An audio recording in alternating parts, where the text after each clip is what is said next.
Bueno, muy buenas tardes a todos. Vamos a empezar con la clase. Entonces, las neumopatías inmunitarias e inflamatorias, ¿no? Es una variedad amplia, pero casi todas tienen los mismos fundamentos y síntomas. Entonces, ¿me escuchan, no, chicos? Sí, doctora. Ok. Entonces, continuamos, sí, para no cansarlos. Bueno, vamos a hablar de un caso clínico y vamos a ir viendo todo lo que vamos a ir exponiendo y al final vemos de qué se trata, ¿no? Entonces, un niño de 10 años es llevado a la consulta por sus padres debido a tos, disnea durante los últimos 10 días. Los padres refieren que el paciente presentó pica de objetos como tierra, comenzó con vómitos, dolor abdominal, luego con excesos de tos, dificultad respiratoria. La familia es procedente de área rural, cuidan animales de granja, ninguno más en la familia presenta este problema.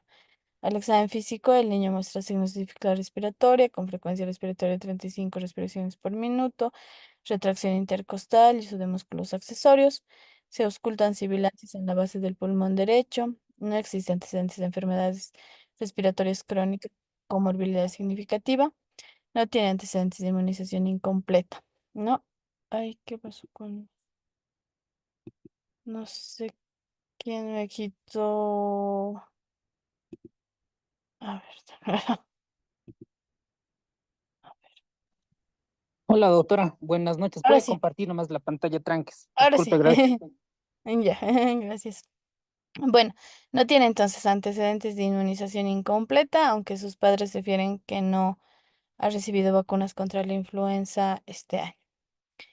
Entonces, dentro de no tenemos laboratorios, acaba de llegar nuestro paciente, pero tenemos una placa donde evidenciamos un infiltrado pulmonar difuso en ambos campos pulmonares de predominio derecho. Vamos a hablar sobre las neumopatías por hipersensibilidad. Dentro de estas, en realidad el nombre que antes se daba, o que en realidad algunos autores dicen que es el correcto, es una alveolitis alérgica extrínseca porque se debe a sustancias extrínsecas, ¿no? Fuera del cuerpo, como aerosoles, ¿no? Humo, las bacterias. Se ha visto que el complejo Mycobacterium avium está involucrado en estas neumopatías por hipersensibilidad, los micóticos. También se ha visto el moho, por ejemplo, de los saunas, ¿no? Que puede generar esta alveolitis, esta reacción alérgica, ¿no? A nivel del alveolo. Se ha visto que al generarse por todos estos antígenos, va a haber más de 300 antígenos, ¿no? Que se pueden generar, que pueden darnos esta neumopatía por hipersensibilidad.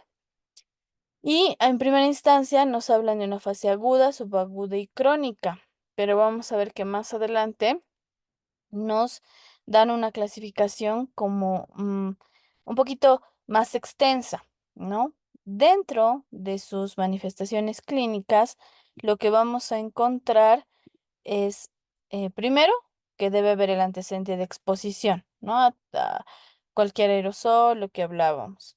Y estos síntomas van a desaparecer cuando ya no estamos expuestos a esta sustancia, a este tóxico, entre 24 y 48 horas después, ya desaparecen completamente los síntomas. Dentro de la clasificación nos habla de una aguda no progresiva intermitente, es decir, que podemos estar expuestos de manera aguda, pero de manera intermitente, que no va a progresar, es decir, los síntomas van a ser muy leves, ¿no? Solo accesos de tos, ya no estamos expuestos, desaparece el síntoma, ¿no? Las agudas progresivas intermitentes es como que se va acumulando esta sustancia y cada vez va siendo más tóxica y va a empezar con problemas respiratorios mayores, parecidos al asma. En la subaguda recurrente vamos a presentar dificultad respiratoria, tos y esto es importante, pérdida de peso. En la aguda no hay pérdida de peso. En la subaguda recurrente, esto, recuerden, hay pérdida de peso. En la crónica progresiva, además de todo lo previo, va a haber ya hipoxia, ¿no? Y acropaquia, ¿no? Que son las uñas en palillo de tambor. Entonces, esta característica es cuando ya hemos estado mucho tiempo en hipoxia y esta manifestación en las uñas nos va a decir que es crónico, ¿no? Sobre todo el progresivo, porque vamos a tener el crónico no progresivo que no va a presentar estos síntomas. Para los criterios, vamos a tener esta tablita que está en el libro, donde nos habla de lo mismo, ¿no? Que es como un resumen de la exposición al antígeno, ¿no? Y esta exposición, nosotros para ver qué puede haber estado expuesto el paciente, debemos preguntar, ¿no? A todos sus antecedentes médicos para sospechar de que el paciente pueda estar expuesto a algún tóxico. Tenemos que evaluar el entorno para confirmar la presencia de este desencadenante, ¿no? Porque si nos dice así, solo fui una vez al sábado, no, generalmente es repetitivo, dónde fue y demás. ¿Y cómo cómo se ha manifestado esta respuesta inmunitaria? ¿No? Donde vamos a ver que va a existir alteración a nivel de las inmunoglobulinas frente a este antígeno, ¿no? También vamos a tener los hallazgos clínicos, radiológicos, fisiológicos, ¿no?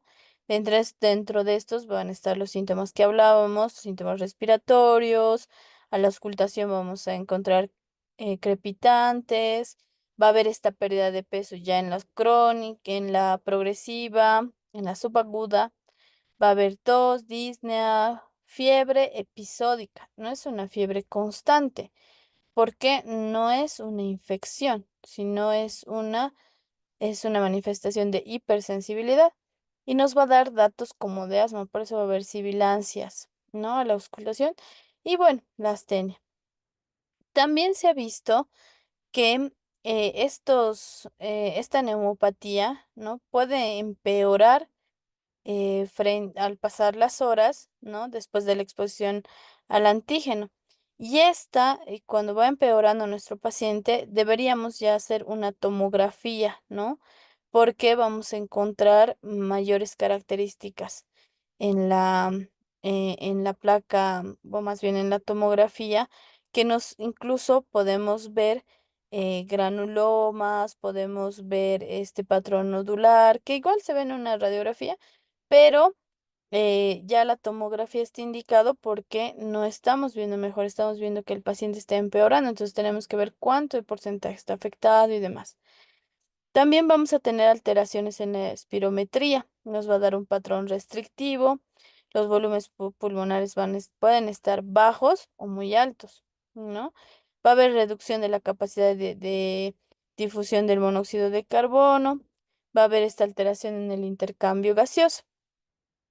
También, cuando hacemos esta prueba de los linfocitos en el lavado bronquioalveolar, vamos a encontrar que esta relación CD4-CD8 va a estar baja, ¿no? Y este es un dato muy importante que igual lo vamos a ver un poquito más adelante, ¿no? Y vamos a tener la respuesta anómala de la prueba de provocación inhalatoria, que esta ya no se realiza, ¿no? Porque es como exponer al paciente nuevamente a lo que le causó el daño y ver si hay respuesta o no, ¿no? Entonces eso ya no se hace por ética, ¿no? Y bueno, podemos llegar hasta estudios anatomopatológicos a través de la biopsia, que vamos a irlo más adelante, desglosando más adelante. Entonces, las pruebas de laboratorio, la de elección, ¿no? Es el lavado bronquioalveolar. Es la más sensible y nos va a dar el diagnóstico. ¿Qué vamos a encontrar? Vamos a encontrar linfocitos mayor al 50% de las células recuperadas. Y esta relación es importante, esto no lo olviden. La relación CD4-CD8 va a ser menor a 1, porque en otras patologías que no son las neumopatías por hipersensibilidad van a estar aumentadas esta relación. Entonces, ¿aquí qué está pasando? que está bajando el CD4 y está subiendo el CD8, ¿no? Entonces, eso ténganlo muy en cuenta. Dentro en la radiografía vamos a ver ese patrón de vidrio esmerilado, ¿no? Un patrón intersticial. En las fases tardías ya nos va a dar fibrosis intersticial, ¿no? Que va a estar asociado a síntomas sobre todo parecidos al asma, ¿no? Vamos a encontrar pacientes con accesos de tos, dificultad respiratoria, ¿no? Y también en la radiografía podemos encontrar ganglios reactivos alrededor de la carina. Entonces, vidrio esmerilado, patrón intersticial y ganglios. Y eso vamos a encontrar en una radiografía. ¿Qué pruebas además se pueden hacer? Lo que decíamos, la biopsia pulmonar. En la biopsia, ¿qué es lo que encontraríamos? Fibrosis peribronquial, granulomas no casificado, porque cuando es casificado es tuberculosis, ¿no? Entonces, un granuloma no casificado, histiocytosis grandes con citoplasma espumoso. Y lo que hablamos de la provocación antigénica inhalatoria, pues es repetir la exposición. Y con eso, al provocar esa inhalación, por eso dicen, no, ya no se usa, no usamos, tenemos que ver si viene sin datos de asma. Si viene sin datos de asma, los síntomas se van a presentar entre las 8 y las 12 horas. Algunos autores dicen hasta 6 horas incluso, que puede presentarse los síntomas después de haber expuesto al paciente. Pero si tengo un paciente que ya está viniendo con datos de asma, entonces se va a presentar antes, pero no se debe utilizar porque puedo llevarlo a mi paciente incluso hasta terapia intensiva, ¿no? ¿Cuál es el tratamiento? Si tengo el causante, sé cuál es el causante de la exposición a algún tóxico, entonces quitar, ¿no? Controlar esa exposición. Para bajar este proceso de hipersensibilidad, puedo utilizar los glucocorticoides en una dosis de 0,5 a 1 mg/kg, ¿no? Como la prednisolona. Puedo utilizar metilprednisolona, que eso ya le puedo administrar, tengo tanto en vía endovenosa o prednisolona, que es vía oral. Y la ciclosporina o la acetoprina eh, por 4 semanas. O sea, cada 4 semanas se puede poner una dosis de ciclosporina y puedo completar 12 semanas. Dentro de las neumopatías ya ocupacionales, ¿no? Vamos a tener el asma ocupacional, que esta se debe a que las sustancias de, ya sean de elevado peso o de bajo peso molecular, las de elevado peso molecular, sobre todo, estas directamente van a provocar el asma, estos datos de asma. Las de bajo peso molecular van a formar aptenos y estos aptenos se van a unir a moléculas más grandes para generar estos síntomas de asma. ¿Qué va a pasar? Va a haber una reactividad a nivel de los linfocitos T helper 2. El 70% de los síntomas va a ser de asma, ¿no? Entonces, como un paciente asmático, así va a ser mi paciente. Y muchas veces podemos confundir. Y va a haber hiperreactividad que va a ser persistente, ¿no? Vamos a tener el síndrome de disfunción reactiva de las vías respiratorias, donde vamos a tener síntomas respiratorios agudos, como accesos de tos, ¿no? Esta aspiración de ya sea gas, aerosoles, humo, irritantes, me va a dar estos síntomas. Generalmente no revierten con broncodilatadores, como en el asma, ya que existe una lesión directa del epitelio. Entonces, ya cuando se presenta este síndrome de disfunción reactiva de las vías respiratorias, es más difícil tratarlo, porque ya hay una lesión directa.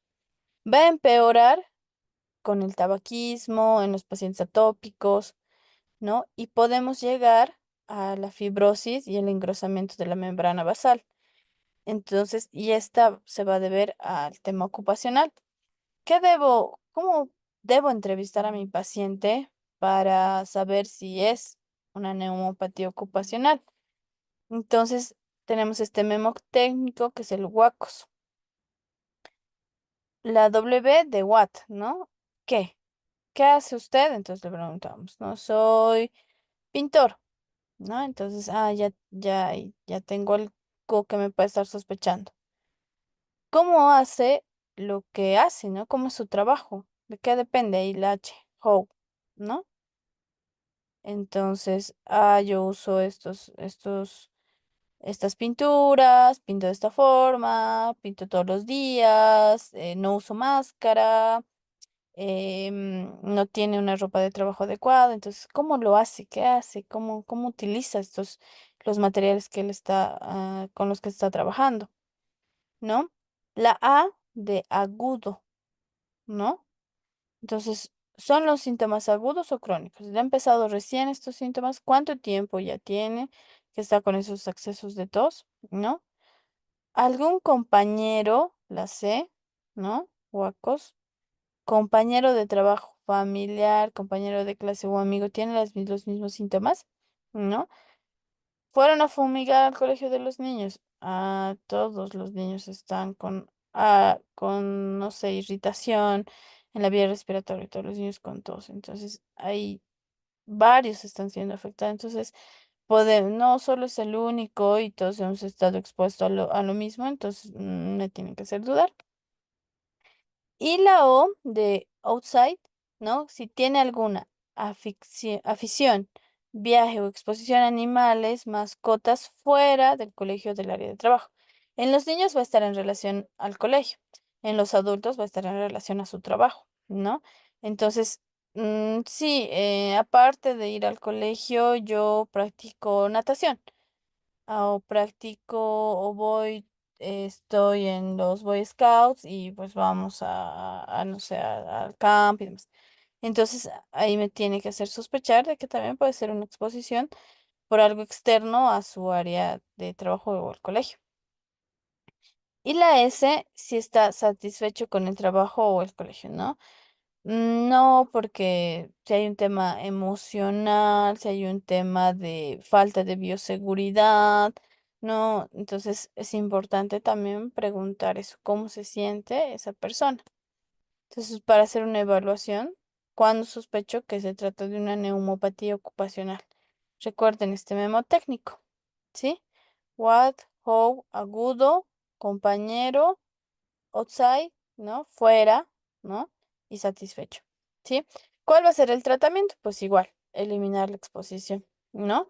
Puedo utilizar igual los agonistas beta parciales, los glucocorticoides, los esteroides de uso prolongado, los corticoides inhalados, ¿no? Dependiendo si voy a tener una respuesta en la fracción expiratoria ventilatoria, ¿no?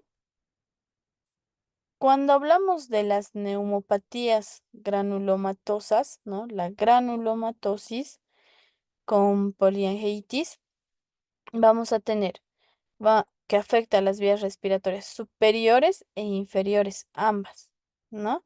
Las otras, si se dieron cuenta, eran más como que inferiores. Esta es ambos, superiores e inferiores, ¿sí? Esta inflamación granulomatosa va a afectar vasos pequeños. Entonces, como va a afectar vasos pequeños, también pueden estar afectados los riñones. Va a haber una exposición al antígeno de origen endógeno o exógeno, ¿no? Entonces, no solo va a ser externo, y vamos a tener una reactividad de los linfocitos T, sobre todo el tipo 17, el interferón gamma y el factor de necrosis tumoral. Cuando hacemos las pruebas, ¿no? Vamos a tener un ANCA-C incrementado, vamos a tener una proteinasa citoplasmática en el 90% y el ANCA-P, que es la enzima peroxidasa, vamos a tener menor del 10%. Vamos a tener presencia de hemoptisis, ¿no? Que es el sangrado.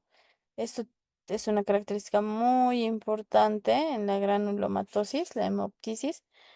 El infiltrado evanescente y recurrente, ¿sí? ¿Qué vamos a ver? Que es rápidamente progresiva y debilitante. Estos pacientes pueden llegar hasta terapia intensiva y tiene una mortalidad del 90%, porque al tener una respuesta tan severa que va a dañar más órganos, entonces realmente su mortalidad es alta. Vamos a tener dos fases. una fase de inducción que dura aproximadamente de 3 a 6 meses. Y en esta fase podemos utilizar prednisona de 1 a 2 miligramos por kilo. Podemos utilizar metilprednisolona de 10 a 30 miligramos por kilo. Tres dosis, ¿no? Una cada día, ¿no? Por 3 días a una dosis de 10 o 30. Y se puede utilizar cada semana por un mes también, ¿no? La ciclofosfamida, la dosis de 2 miligramos por kilo, ya sea vía oral, ¿no? Cada día, o 15 miligramos kilogramo endovenoso. El rituximab se da en una dosis de 350 miligramos metro cuadrado por 4 semanas. El rituximab se da una vez por semana y se da 4 semanas, entonces se recibe en total 4 dosis. Esto es cuando hemos detectado y rápidamente, esto es para ser agresivos, rápidamente debo actuar y debo bajar ese proceso inflamatorio que se está generando en el cuerpo. Una vez que ya he bajado, voy a hacer la fase de mantenimiento, que puedo hacerlo con ciclofosfamida, 2 miligramos kilogramo vía oral cada día o 15 miligramos kilogramo endovenoso. En algunos casos se pone semanales, en otros mensuales, pero lo mejor es que sea diario a vía oral, ¿no? Se puede utilizar metrotrexato igual vía oral y azatioprima vía oral diario, ¿no? También podemos los corticoides que hemos utilizado, por decirles, metilprednisolona en el paciente, luego voy a utilizar corticoides que van a ir reduciendo, ¿no? Para ir bajando la cantidad de corticoides. No debo quitarlos de golpe, debo ir bajando paulatinamente y este corticoide puedo llegar incluso a mantener de 1 año y medio a 2 años, ¿no? En dosis bajita. eh, Empiezo con dosis alta a 1 miligramo por kilo y luego voy bajando como 5 miligramos, puedo ir bajando cada 3 meses, cada 6 meses, dependiendo igual a la respuesta de nuestro paciente, pero más o menos va a estar este tiempo con el tratamiento. La enfermedad hemos pasado todo, ¿no? Nuestro paciente ya está en la fase de mantenimiento, todo está bien, pero puede haber un nuevo episodio, una recurrencia en el 50%.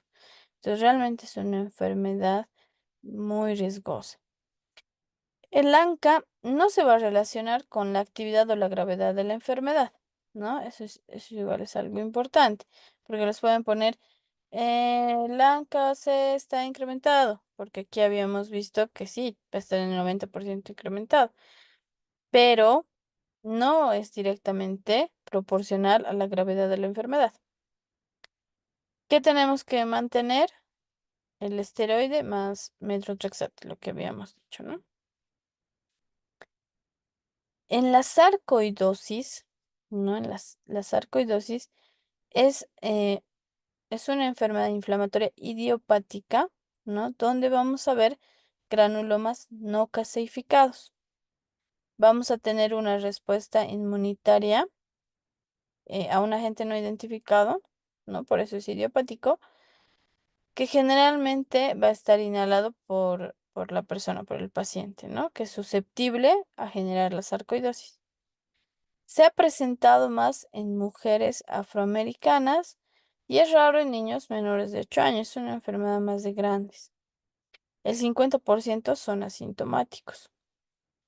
Va a haber un ligamento a nivel del complejo de histocompatibilidad en el brazo corto del cromosoma 6. Y los síntomas que vamos a tener va a ser exantema, iridociclitis, esto es clave que se acuerde. Sarcoidosis, iridociclitis. La artritis, ¿no? Y la alteración pulmonar. La alteración pulmonar no va a ser tan importante a un inicio. Estos síntomas vamos a ver inicialmente el exantema, la iridociclitis y la artritis. Inicialmente y luego la alteración pulmonar. En la sarcoidosis vamos a tener también el síndrome de Logren, que se caracteriza por linfadenopatía ilear, eritema nodoso, poliartralgias migratorias, ¿sí? Es más frecuente en mujeres, va a estar asociado al HLA a nivel del DBQ1, ¿no? Y va a existir polimorfismos a nivel del CCR2, ¿no? Entonces, más una alteración genética, ¿sí? En el lavado bronquioalveolar se va a diferenciar de la primera que habíamos visto de la neumopatía por hipersensibilidad y la sarcoidosis, porque va a tener un predominio del linfocito CD4.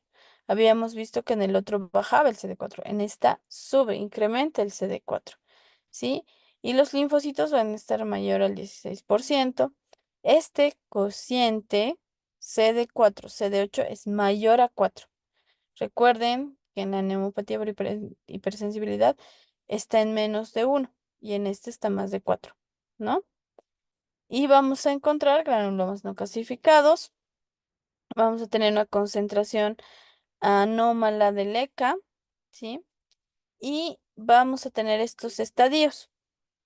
El estadio 1, donde se evidencia linfadenopatía ilear bilateral, linfadenopatías paratraqueal de predominio derecho.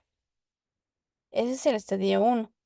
Si ustedes pueden ver, aquí vemos las linfadenopatías, ¿no? Que se ve así como abultadito. En el estadio 2 vamos a tener linfadenopatía ilear, ¿sí? Opacidades reticulares, ¿no? Más los síntomas respiratorios. En esta todavía no tenemos síntomas respiratorios. En la 2 ya hay síntomas respiratorios. En el 3 va a haber opacidades reticulares en lóbulos superiores, ¿sí? Y va a haber regresión de la linfadenopatía ilear. Y también van a estar los síntomas. En el 4 vamos a tener las opacidades reticulares, ¿no? Que van a ser ya más confluentes, ¿no? Más grandes. Va a haber la pérdida de volumen de campos pulmonares y vamos a ver esta característica importante, bronquiectasias, ¿sí? Por tracción. Entonces las vamos a ver así como espacios en el pulmón, ¿no? Donde se están formando las bronquiectasias. Y conglomerados, ¿no? Estos mismos bronquiectasias por conglomerados de tejidos inflamados, ¿no? Por eso se va a generar. El 75% desaparece sin tratamiento, ¿sí? Pero los glucocorticoides son el pilar de tratamiento porque esto puede progresar a la panalización o la fibrosis o una neumopatía irreversible, ¿no? El 50% puede tener una recurrencia a los 2 años. Los estadios 1 y 2 sin síntomas no debemos dar este tratamiento. Ya a partir del estadio 3 sí, ¿no? Entonces, si la enfermedad es progresiva, o sea, estadio 3 con síntomas respiratorios, dificultad respiratoria, tos, ¿no?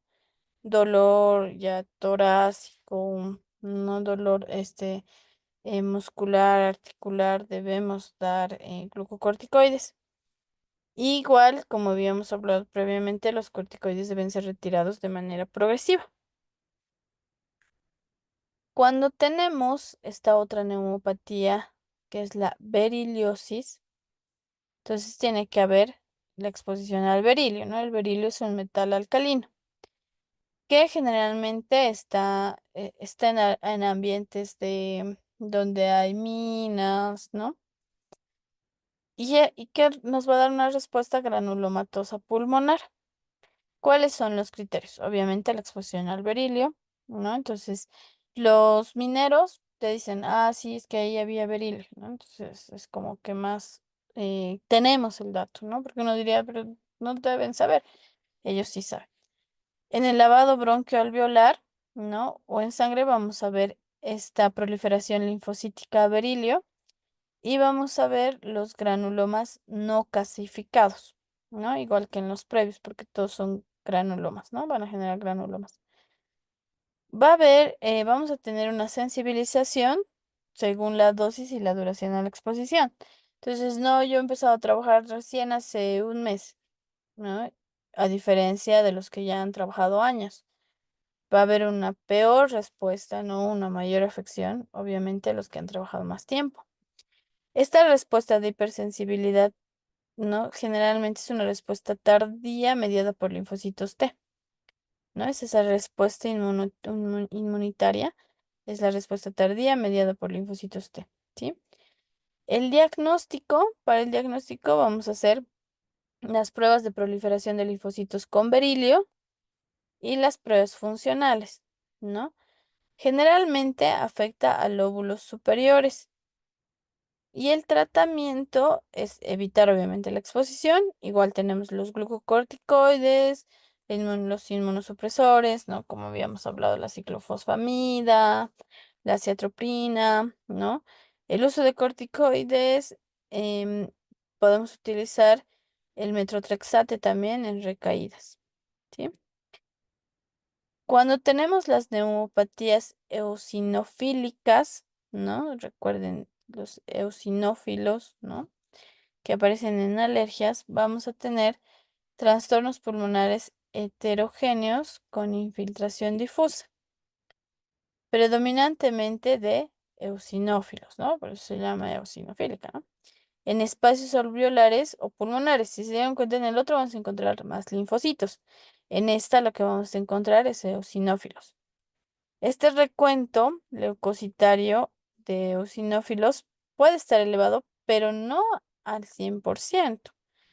Entonces no me puede descartar al 100%, ¿sí? Vamos a tener un reconocimiento precoz y si tenemos un reconocimiento precoz, la resolución del síndrome de neumonía eosinofílica aguda va a ser rápida, ¿no? Entonces, ¿cuál es la etiología? ¿Qué puede generarnos esto? Puede ser causas idiopáticas, ¿no? No sabemos la causa. También lo han clasificado como aguda y crónica, ¿no? Puede ser infecciosa o no infecciosa. Y tenemos el síndrome de infiltración pulmonar con eosinofilia, el síndrome de Loeffler, ¿sí? Las neumopatías eosinofílicas dentro si vamos a hacer una biopsia, ya estudiamos al pulmón como tal, vamos a encontrar infiltrado celular mixto en los alvéolos y en los espacios intersticiales. Obviamente va a ser el predominio de eosinófilos. Vamos a tener un exudado fibrinoso, ¿no? Pero la estructura del pulmón va a estar intacta, ¿no? Vamos a tener microabscesos eosinofílicos.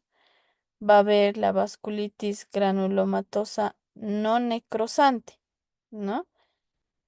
Y porque generalmente las necrosantes las generan las bacterias, mientras las no necrosantes, ahí tenemos que sospechar que sea por esto, una neumopatía eosinofílica.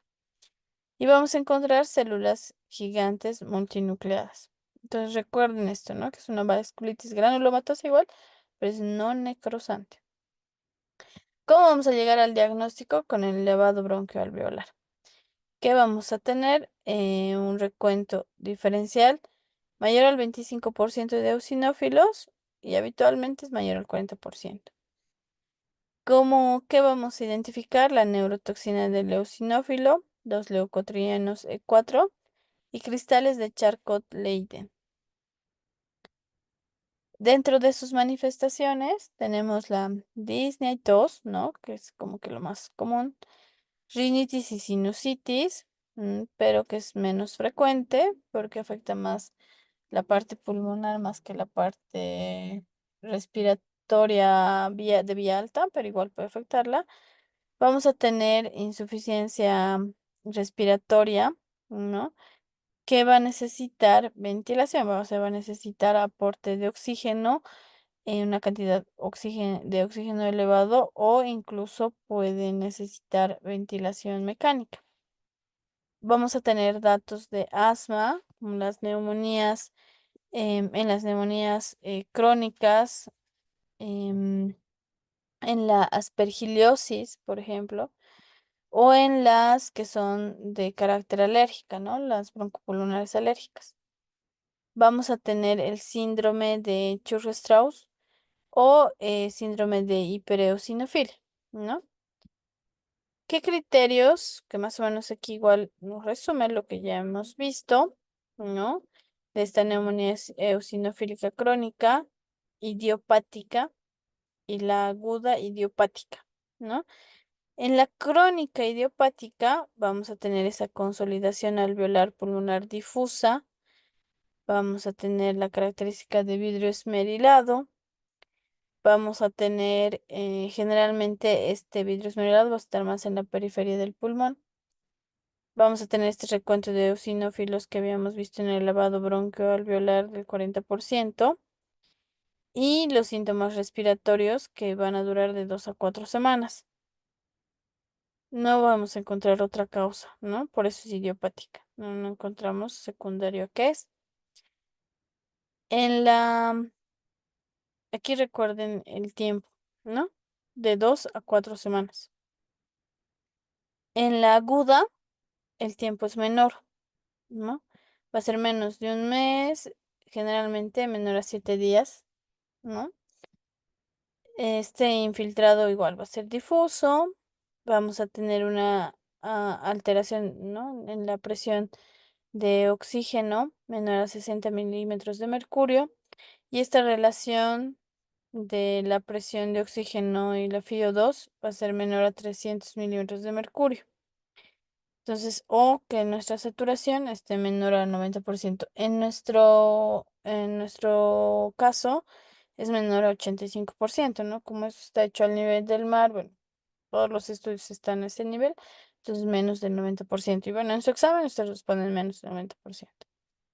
Vamos a tener esta eosinofilia pulmonar, que aquí el valor, si ustedes recuerdan, que es mayor al 40%. Que es mayor o igual al 25%, porque es agudo, recién está subiendo. Menos de 7 días, 25%, ¿sí? En el lavado broncoalveolar, ¿no? Y igual no tenemos la causa, no hemos determinado, no encontramos la causa, ¿no? Pueden haber inicios recientes de tabaquismo o exposición a polvos inhalados. Hay como una sospecha, pero no es que sí o sí debe haber esa característica.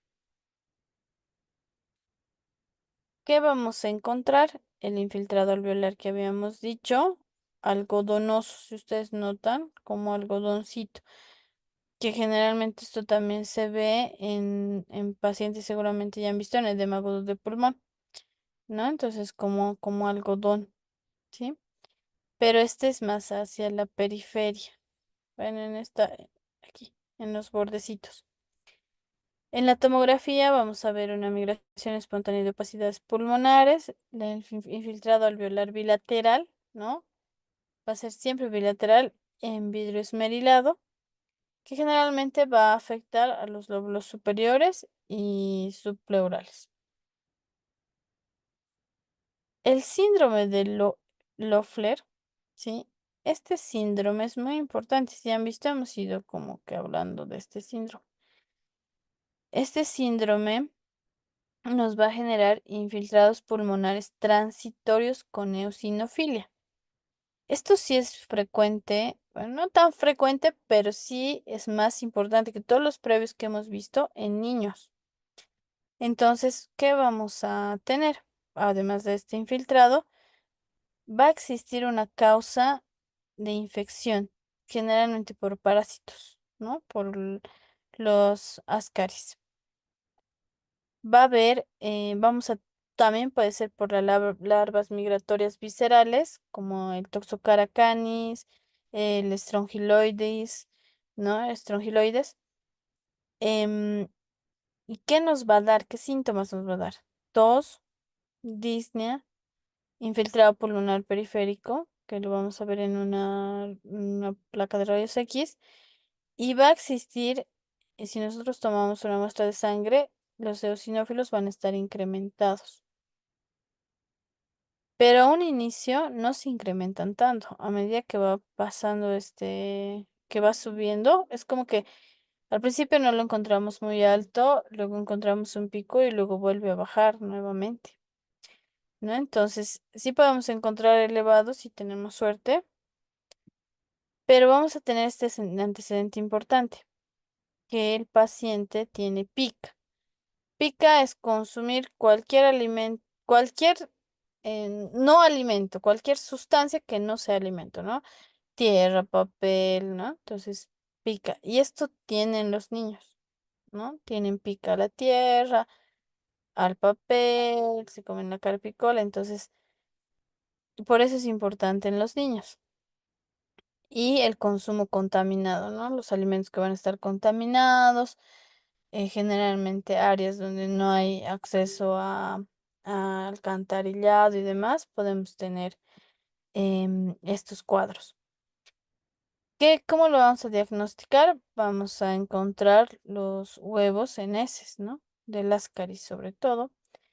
¿Y qué tratamiento debemos dar? Un tratamiento antihelmíntico, ¿no? Puede ser albendazol, mebendazol, y damos corticoides para bajar esta respuesta inflamatoria que se está generando en el cuerpo porque está afectando la parte pulmonar como una reacción alérgica, ¿no? Entonces debemos dar tratamiento cuando hay esta respuesta inflamatoria. La neumonía eosinofilia aguda, ¿no? Esta va a simular una neumonía infecciosa porque es aguda.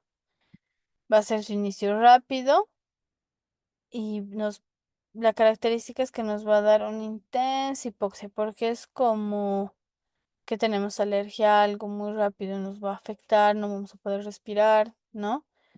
Se presenta generalmente en adolescentes, los síntomas van a ser disnea, fiebre, tos, dolor torácico, refieren que les duele al respirar, los pacientes mialgias, dolor abdominal, de taquipnea, taquicardia, a la auscultación, crepitantes, y va a haber un deterioro rápido, porque el paciente no puede, tiene esa sensación que no puede respirar por el dolor, por todo esta serie de síntomas, y va a necesitar una ventilación. Generalmente no va a haber eosinofilia circulante, entonces como habíamos hablado a veces en la sangre y demás, no vamos a encontrar que está muy elevado, los eosinófilos muy elevados, pero si hacemos el lavado bronquioalveolar, en ese caso sí vamos a encontrar que los eosinófilos están elevados, ¿no? Y este es parecido a una neumopatía crónica, pero este es agudo, o sea, todo es rápido, ¿no? No es lentito que va progresando, es rápido, por eso lo dicen como contrario, ¿no? Dentro de su etiología, tenemos que es de causa idiopática, tenemos las que pueden estar secundarias a exposición a tabaco, polvo, humo, fármacos, cocaína, ¿no? Por eso se da más en adolescentes, porque están expuestos más a estos, ¿no? Al tabaco, la cocaína, ¿no? Al humo del cigarrillo. ¿Y cómo lo vamos a diagnosticar? Vamos a evidenciar un infiltrado pulmonar bilateral. Vamos a tener la presión parcial de oxígeno va a estar menor a 60 milímetros de mercurio. Los eosinófilos en el lavado alveolar van a estar mayor al 25%. Y el tratamiento igual es corticoide, ¿no? Porque se está generando una reacción inflamatoria aguda, rápida. Entonces debemos bajar rápidamente este proceso inflamatorio. Podemos utilizar la prednisolona en una dosis de 1 a 2 miligramos kilogramo día, 2 a 4 semanas, ¿sí? Vamos a tener la crónica, ¿no? Entonces, esta era la aguda, esta es la crónica. Vamos a tener, en este caso, igual, la neumopatía idiopática sin exposición a toxinas o polvos, ¿no? Vamos a encontrar un infiltrado en el parénquima pulmonar. Los síntomas va a ser disnea, tos, fiebre, adelgazamiento, taquipnea, crepitantes, sibilancias, ¿no? Nos da datos como de asma, ¿no? Y es más probable en adultos, en una relación mayor en mujeres que en varones. El diagnóstico en cuanto a la radiografía, vamos a ver que nos va a dar datos de edema pulmonar, como un infiltrado periférico, como en parches, algodonoso, ¿no? En el parénquima. Va a tener un inicio sutil, por eso es que va a llegar a ser crónico, porque poco a poquito van a ir apareciendo los síntomas. Va a haber fiebre y de manera intermitente y reducción de peso, ¿no? Entonces, por eso es que se puede confundir con neoplasias porque no es una fiebre constante y esta pérdida de peso va a ser llamativa. Vamos a encontrar una eosinofilia periférica, ya esto en sangre, de 5.000 eosinófilos por un milímetro cúbico. Y en el lavado bronquioalveolar vamos a encontrar mayor al 40%. Entonces, en el agudo es mayor al 25 y en el crónico es mayor a 40, ¿no? Vamos a tener presencia de marcadores inflamatorios que nos van a mostrar la migración y la activación de los eosinófilos y vamos a ver también dentro del proceso inflamatorio los quimiotácticos eosinofílicos. Dentro del tratamiento igual están los corticoides, como la prednisona. La dosis es de 0,5, incluso hasta 1, se puede dar miligramo por kilo día por 2 semanas y luego se va reduciendo la dosis. En algunos casos se ha visto que puede empezar con el síndrome de esta neumonía eosinofílica crónica, se va a volver crónica cuando ha empezado con un Churg-Strauss. Ahora, ¿qué es el síndrome de Churg-Strauss? ¿No? O también, bueno, más bien en esta, igual es una granulomatosis eosinofílica con poliangeitis, ¿sí? Por eso está sus siglas GEPA, ¿no? Vamos a tener una alteración multiorgánica. Entonces, no solo se va a afectar el pulmón, se afecta los riñones, ¿no? Vamos a tener datos, o más bien la clínica como de asma, pero de difícil control, datos de rinitis alérgica en el 75% y vamos a encontrar eosinofilia en una toma de muestra de sangre mayor al 10%. Vamos a encontrar la poliangeitis en fases avanzadas y vamos a tener complejo de síntomas como la fiebre, el adelgazamiento, ¿no? Va a haber esa pérdida de peso importante. Vamos a tener la astenia y las artralgias. Como es multiorgánica, entonces va a afectar también las articulaciones, va a haber ese dolor articular.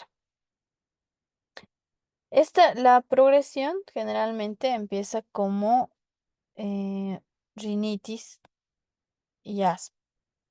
Luego vamos a tener la eosinofilia hística y luego ya la vasculitis sistémica. Cuando ya tenemos la vasculitis sistémica es que ya está afectando a otros órganos. Entonces ahí ya podemos tener falla renal, ¿no? El paciente se va deteriorando.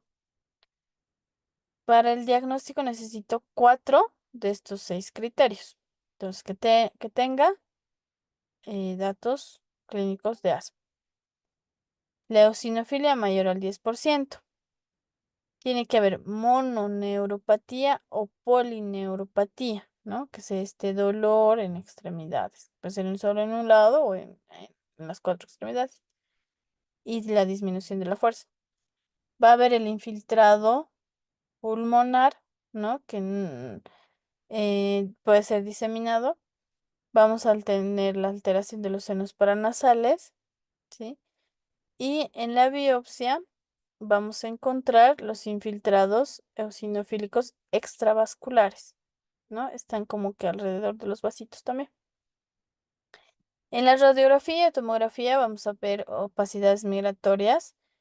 En predominio periférico, ese vidrio esmerilado, ¿no? Se han dado cuenta, todo lo inflamatorio nos da un vidrio esmerilado. Y en que puede llegar incluso a mostrarnos datos de consolidación completa, como bronquiectasias, encruzamiento de la pared. Vamos a encontrar una eosinofilia de 5.000 a 20.000 por milímetro cúbico. Y vamos a tener la presencia del ANCA en el 40% de los pacientes.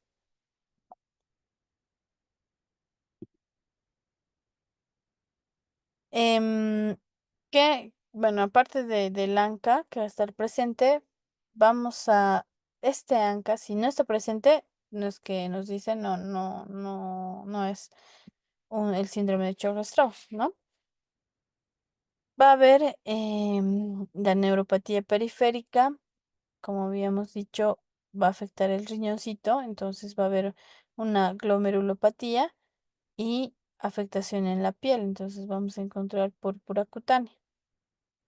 Cuando hacemos la esperiometría vamos a tener un patrón obstructivo, ¿no? Con broncodilatación y el tratamiento igual son corticoides, ¿no? Puedo darle prednisona a 1 mg/kg día durante 4 semanas.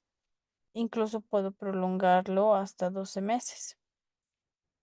En este síndrome de Churg-Strauss va a haber los que son resistentes, ¿no? Que no responden al corticoide. Entonces en ellos tengo que utilizar ciclofosfamida, interferón, ciclosporina y a las inmunoglobulinas, incluso puedo llegar a plasmaféresis.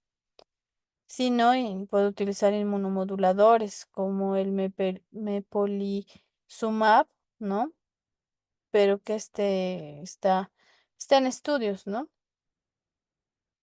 Vamos a tener también, ahí solo como para recordar, ¿no? Las que son de fenotipo vasculítico y las que son de fenotipo de enfermedad tisular. Vasculítico se va más a órganos, ¿no? Como los riñones, los pulmones. Las de enfermedad tisular más a la piel, al corazón, bueno, pero vamos a ir viendo. Entonces, tu frecuencia es en el vasculítico es en el 40% y en el tisular es en el 60%. La presencia de ANCA sí vamos a tener en el vasculítico, pero no en el tisular. Generalmente está ausente. Y las manifestaciones en el vasculítico está la nefropatía glomerular, la neuropatía periférica, la púrpura y la vasculitis que se va a confirmar por biopsia, ¿no? Mientras en el tisular vamos a ver una afección cardíaca, pues en el miocardio, ¿no? Una miocarditis eosinofílica. Vamos a encontrar una neumonía eosinofílica y fiebre. Entonces, ahí recuerden, el vasculítico es más riñón, ¿no? Y el tisular es más corazón.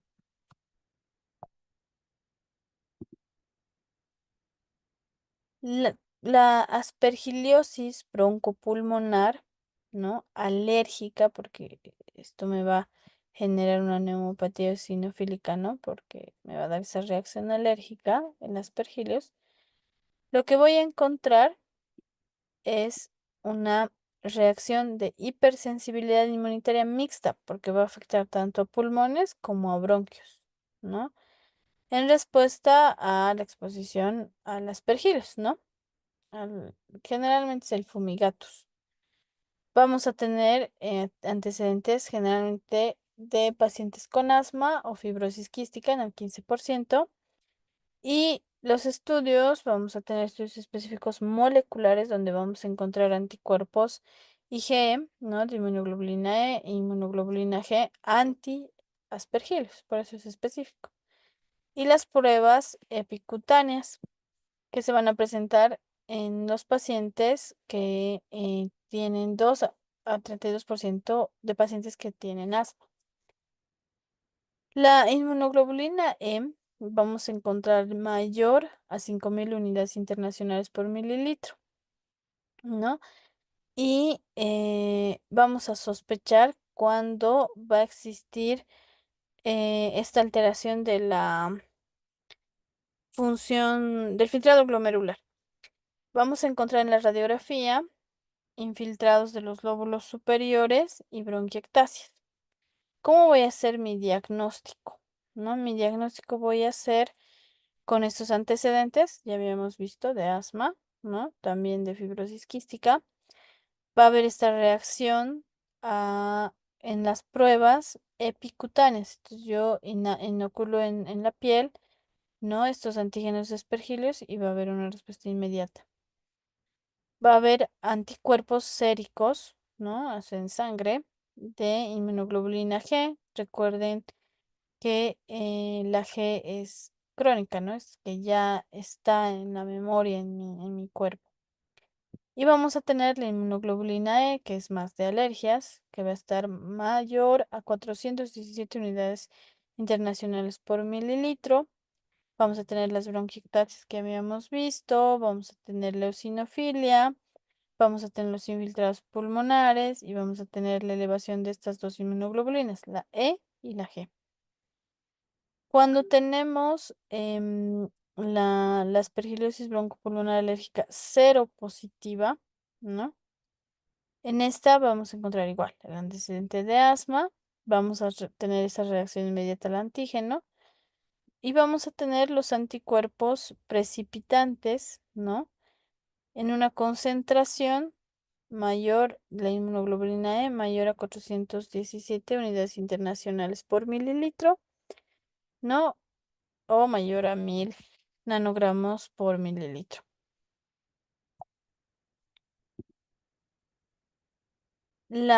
Dentro de los estadios, ¿no?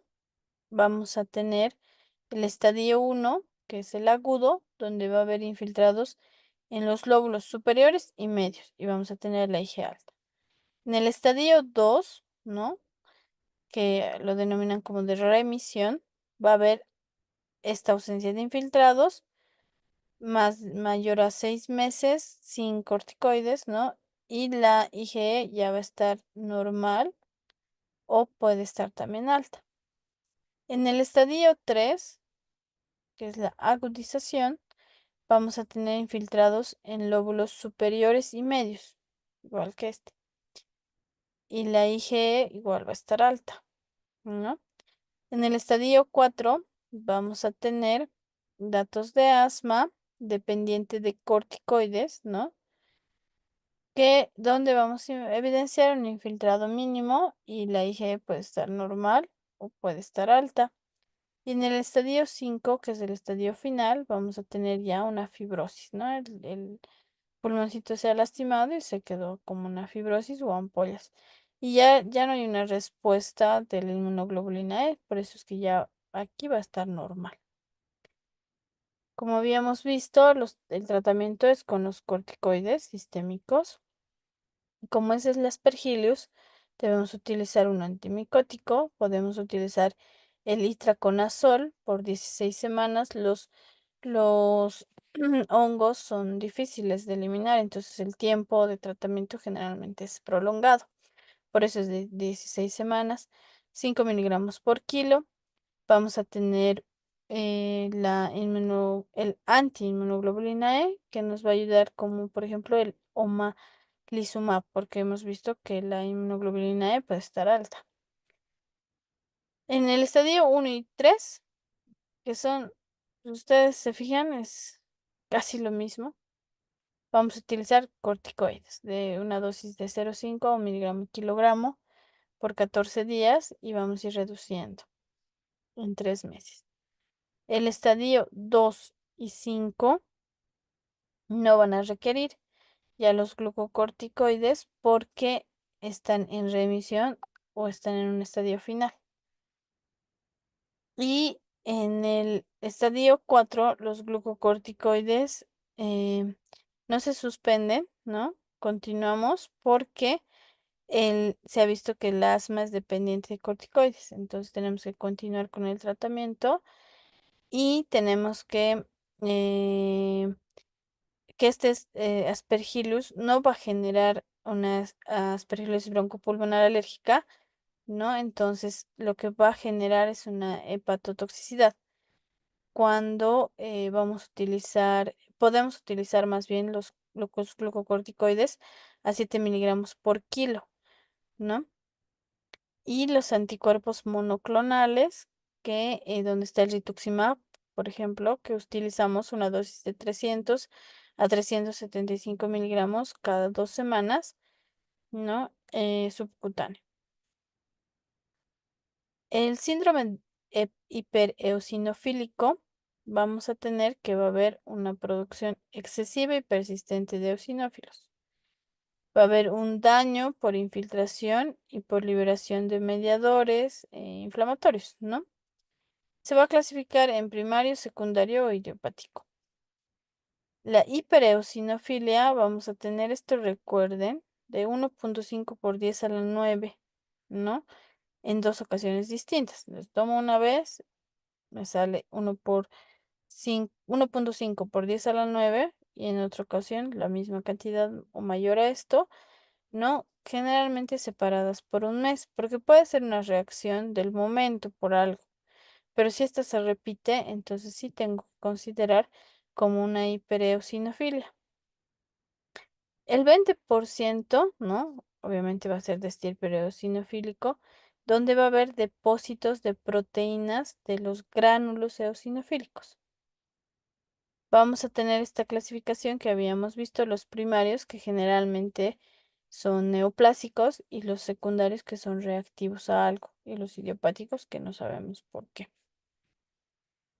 Entonces vamos a tener los mieloproliferativos, ¿no? Que va a ser el no clonal y el clonal. En el clonal está la leucemia, por ejemplo. La leucemia eosinofílica crónica, ¿no? Que se va a expresar a través de este gen. El F1P1L1, es todo uno, ¿no? El linfocítico, donde vamos a encontrar, como su nombre lo dice, los linfocitos T no clonales. Vamos a encontrar la expansión clonal de los linfocitos T con activación de los linfocitos T. La superposición va a haber, va a presentarse con restricción de algún órgano, ¿no? Algo está pasando en un órgano y por eso está generando este síndrome. La familiar, porque otros miembros de la familia tienen este mismo síndrome y no se sabe la causa. Que puede estar asociado a algunas enfermedades crónicas, como lo que habíamos visto, la enfermedad inflamatoria intestinal, el síndrome de Churg-Strauss, y los no definidos, ¿no? Pueden ser asintomáticos, que pueden darnos un angioedema, ¿no? Esto se denomina el síndrome de Gleich, ¿no? El angioedema clínico con eosinofilia. El sintomático sin mieloproliferación ni forma linfocítica, ¿no? O sea, no tenemos la mieloproliferativa ni la linfocítica, entonces no hay ninguno de esos dos. Entonces, está no definido. Vamos a tener una afección pulmonar del 25 al 63%.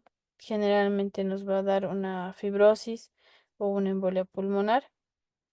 Dentro de los laboratorios vamos a tener incremento de la vitamina B12 mayor a 2000 picogramos por mililitro. La triptasa sérica se va a encontrar en 11 nanogramos mililitro y vamos a tener este gen, ¿no? Que se va a expresar este gen. Todo uno, así se van a acordar. F1P1L1. El tratamiento, igual, corticoide. Todo lo eosinofílico, corticoide, ¿no? Prednisona, 15 miligramos por kilo. Vincristina, el imitimib, y podemos llegar a la leucoféresis. El tratamiento también se puede hacer con anticuerpos monoclonales. Las neumopatías intersticiales, ¿no? Dentro de estas es infrecuente, es heterogénea, generalmente familiar, o pueden ser también esporádicas, y lo que van a afectar es el parénquima. Por eso se llama intersticial, porque van a afectar más el parénquima pulmonar.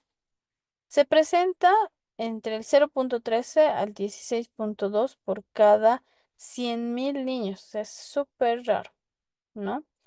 Y esta se va a clasificar según la edad, ¿no? En dos tipos, en los que son menores de 2 años, ¿no? Y los mayores de 2 años. Entonces, en los menores de 2 años vamos a tener las neumopatías intersticiales que van a ser, ay, se me ha ido el nombre, ahorita les digo. Las mayores de 2 años generalmente vamos a tener las que son por inmunodeficiencia, ¿no? En los menores de 2 años generalmente son son adquiridas, son congénitas. En los mayores de 2 años van a ser adquiridas, entonces van a ser más sistémicas, van a ser por alteración de colágeno, ¿sí? Entonces estas generalmente van a estar asociadas a alguna alteración, además de lo que de esta alteración pulmonar, sino va a ser también una alteración vascular, ¿sí?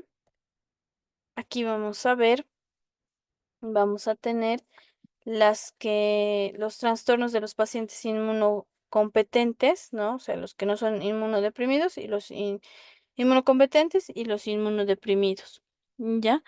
En estas dos clasificaciones vamos a tener las alteraciones del crecimiento en los pacientes que van a ser lactantes, ¿no? Y vamos a tener los trastornos del metabolismo tensioactivo pulmonar. Si ustedes recuerdan, cuando nacemos, el factor tensioactivo pulmonar es el que nos ayuda a expandir los pulmones. Y si nosotros tenemos deficiencia de este o alteración de este, entonces nos va a generar pues una falta de la expansión pulmonar y nos va a generar esta neumopatía intersticial. Las enfermedades sistémicas, ¿no? Antes, la hiperplasia de células neuroendocrinas del lactante es el HNEL, ¿no? La hiperplasia de células neuroendocrinas del lactante, porque va a haber una alteración ahí a nivel endocrinológico en estos pequeñitos. Y las enfermedades sistémicas, ¿no? Vamos a tener trastornos de la inmunidad, ¿no? Y este se va a caracterizar por una neumopatía asociada a enfermedades de tejido conectivo o síndromes de hemorragia pulmonar o enfermedades por almacenamiento. También aquí en las sistémicas, como habíamos visto, están las sarcoidosis, ¿no? Que es multiorgánica. Dentro de los trastornos en pacientes inmunodeprimidos, ¿no? Los inmunodeprimidos, en estos vamos a tener infecciones oportunistas, ¿no?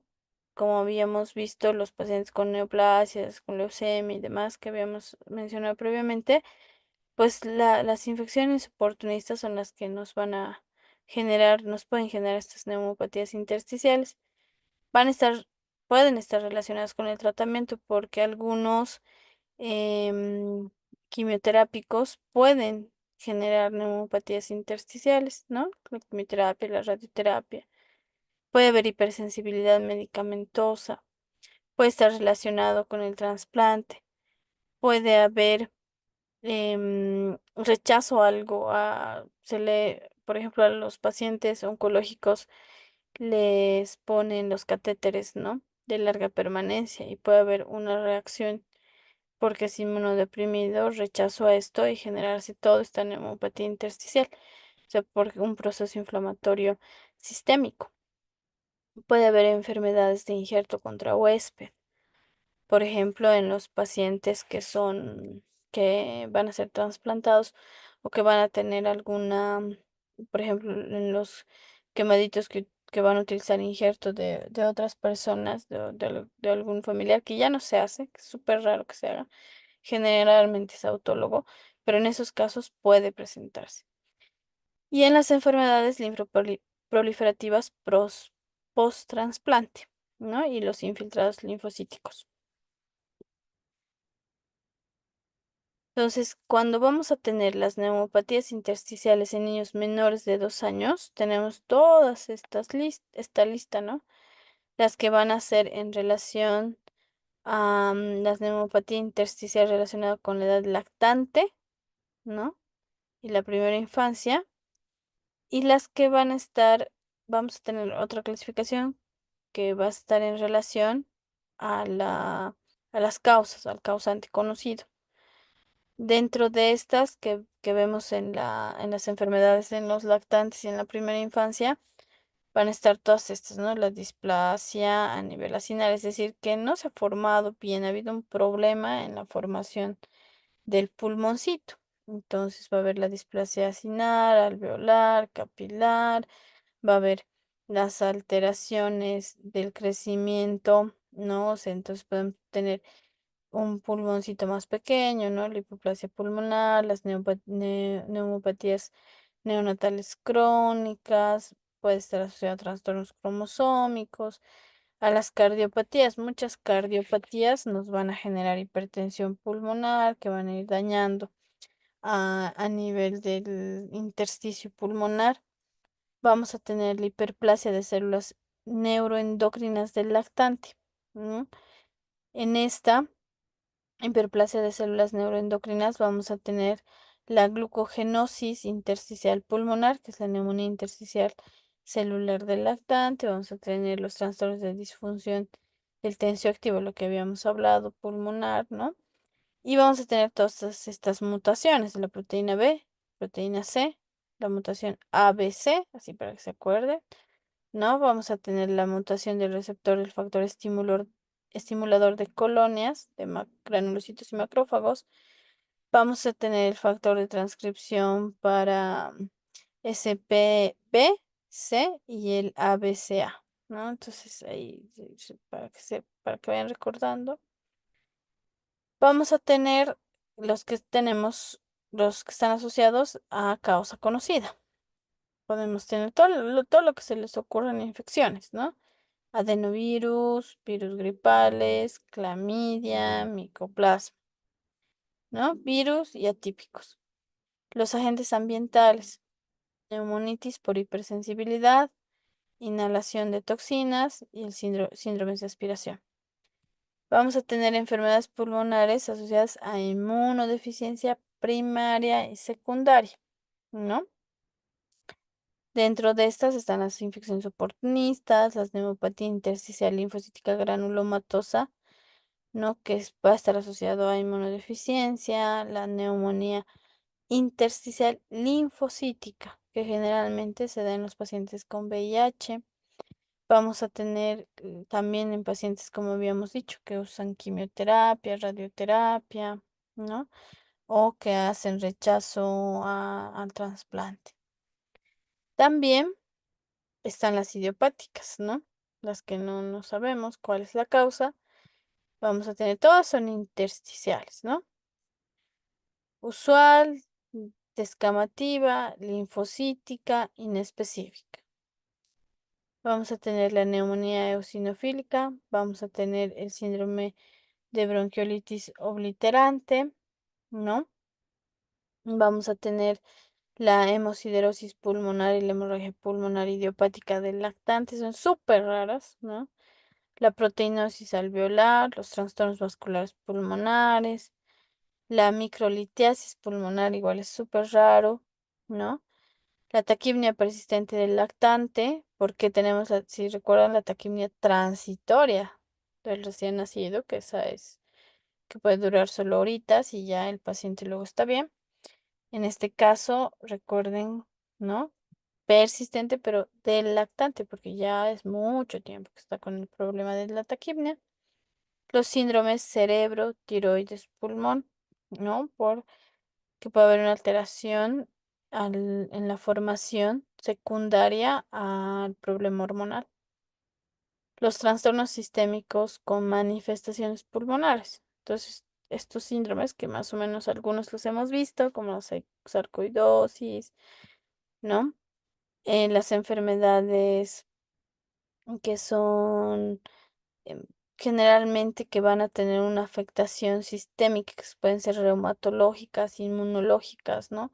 Como la enfermedad de Gaucher, los infiltrados malignos, la linfohistiocytosis, la sarcoidosis, la esclerosis sistémica, la polimiositis, el lupus, ¿no? Es muy raro que tengamos en lactantes, pero hay casos en los que se puede presentar. En la artritis reumatoidea, la linfangioleiomyomatosis, la hemangiomyomatosis pulmonar, los síndromes neurocutáneos, los síndromes de Hermansky y Padlock. Y bueno, ya casi terminamos los trastornos del metabolismo de tensioactivo pulmonar, ¿no? Creo que más o menos habíamos hablado un poquito. En esto vamos a ver que es igual raro, ¿no? Pero es importante pensarlo, ¿sí? Porque muchas veces en los prematuros se presenta por esta deficiencia, pero, ¿no? Lo que tenemos que ver es que vamos a tener casos de dificultad respiratoria neonatal en lactantes a término, ¿no? Cuando nosotros tenemos un problema por prematurez, el prematuro no ha generado su factor tensioactivo pulmonar porque es prematuro. Pero para que nosotros consideremos como un trastorno del metabolismo, es decir, no se está generando este factor tensioactivo pulmonar, tiene que cumplir este requisito, que es en la etapa neonatal en lactantes a término, ¿no? No es prematuro. Si es prematuro, no puede tener este trastorno, ¿sí? Vamos a tener la deficiencia de la proteína B tensioactiva pulmonar. Eso recuerden, ¿no? Eso es importante. Les pueden preguntar qué se presenta, qué deficiencia es. Proteína B tensioactivo pulmonar, ¿sí? Entonces, ¿qué vamos a tener? Dificultad neonatal grave. Vamos a tener esta mutación en la proteína B. Vamos a tener en la tomografía opacidades en vidrio esmerilado difuso, un engrosamiento septal. Vamos a tener histiocytosis, proteinosis alveolar, ensanchamiento del intersticio. Va a ser letal, ¿no? Porque si no tenemos este surfactante en nuestro cuerpo tensioactivo, no se van a expandir nuestros alvéolos. Entonces, si no hay esa expansión de nuestros alvéolos, pues no va a haber ese intercambio de gas, de oxígeno y dióxido de carbono, entonces puede ser letal, ¿no? El tratamiento debería ser un trasplante pulmonar, pero bueno, en nuestro medio no lo tenemos. Vamos a tener deficiencia de la proteína C, tensioactiva, entonces, ¿no? Que esta es la B, y aquí vamos a tener la C, que esta es en lactantes mayores, ¿sí? Este es neonatal. En lactantes mayores, niños y adultos. En la tomografía, casi lo mismo, ¿no? Opacidad en vidrio esmerilado difuso, engrosamiento septal hasta fibrosis y panalización. Vamos a ver en la biopsia una proteinosis alveolar, ensanchamiento intersticial. Vamos a ver fibrosis. Va a haber también mutación del factor del ABC que habíamos visto, el ABCA3, donde vamos a ver una neumopatía que va a tener las mismas variables, ¿no? En cuanto a la tomografía, igual va a ser vidrio esmerilado, vamos a ver un engrosamiento septal, ¿no? Vamos a ver en la biopsia, o sea, en el histoquímico, vamos a ver lo mismo. Las proteínas alveolar, el ensanchamiento intersticial, ¿no? Y la fibrosis.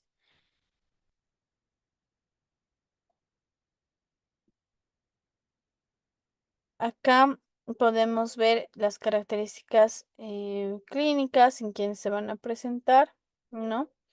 Esta alteración.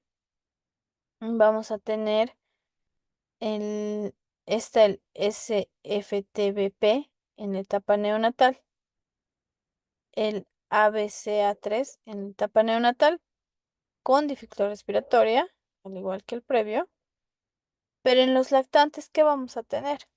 O sea, en la etapa neonatal, si el paciente no tiene surfactante, va a llegar a morir, por eso es que va a tener mucha dificultad respiratoria. Pero en el lactante, esta deficiencia no es extrema. Entonces, nos va a dar primero datos respiratorios, tos, taquimia, hipoxemia. Nos va, y por esta hipoxemia crónica nos va a dar retraso del crecimiento. Vamos a tener sibilancias crepitantes. Este paciente obviamente no va a poder realizar actividades de gran esfuerzo. Va a haber la disnea, la retracción intercostal.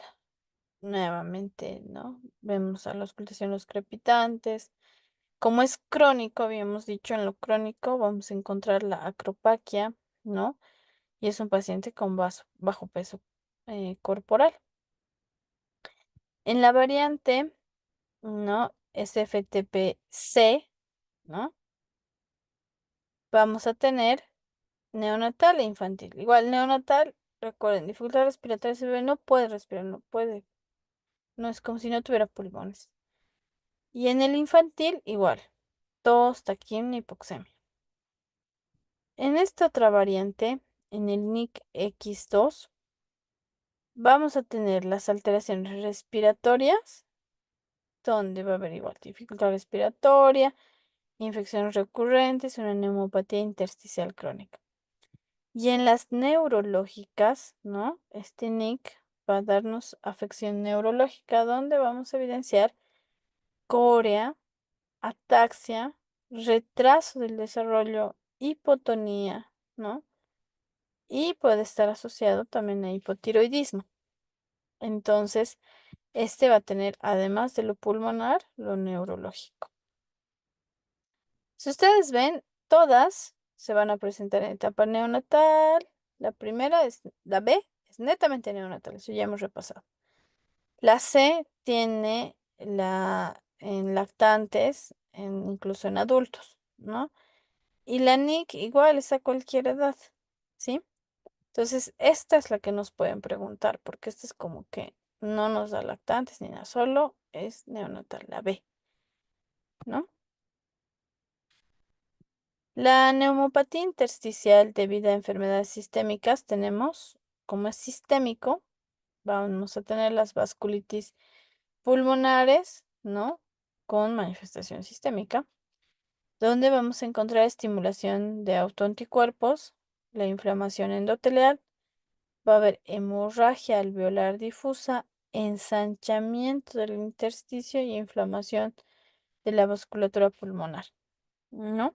Entonces vamos a tener genes alterados, el ST3B, el LRBA, que me va a dar una neumonía intersticial linfocítica o una enfermedad linfoproliferativa.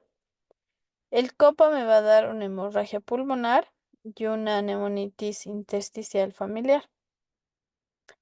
También voy a tener bronquiolitis obliterante, donde me va a dar una neumopatía obstructiva, ¿no? Y me va a dar obliteración de los bronquios, por eso se llama bronquiolitis obliterante, ¿no? La aspiración, ¿no? De esta característica nos va a dar una neumopatía crónica y van a simular una neumonitis intersticial. Las neoplasias malignas nos van a dar una neumonitis intersticial relacionada a neoplasia, ¿no? ¿Cómo se va a manifestar? Vamos a tener un patrón de taquipnia a la auscultación. Vamos a tener que crepitantes, vamos a tener tiraje, ¿no? Va a haber sibilancias, fiebre, va a haber cianosis, va a haber A nivel cardíaco va a estar incrementado o reforzado. A nivel del P2 vamos a tener la hipertensión pulmonar secundaria. Esta característica, ¿no? Hemoptisis. Y si tengo hemoptisis, va a haber anemia porque estoy eliminando sangre. Generalmente va a ser una vasculopatía, ¿no? Pulmonar o una hemosiderosis pulmonar. Si tengo exantemas, artralgias, tengo que pensar en una enfermedad de tejido conjuntivo, ¿sí? Las artralgias siempre me tienen que hacer pensar, obviamente asociado a estas enfermedades sistémicas, a problema pulmonar, tengo que sospechar de una enfermedad de tejido conjuntivo, ¿sí? Hay alguien ahí que ha prendido su micrófono, por favor apáguelo. Dentro del diagnóstico vamos a tener la radiografía, donde vamos a ver un patrón intersticial, reticular, nodular, empanal.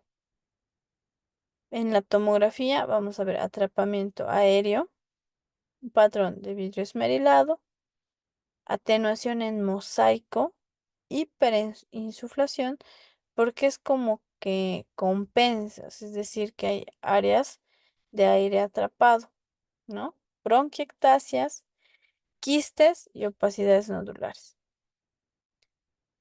Se puede hacer tomografías seriadas donde se va a ver la progresión de la enfermedad, ¿no? Y se va a ir viendo todos estos patrones.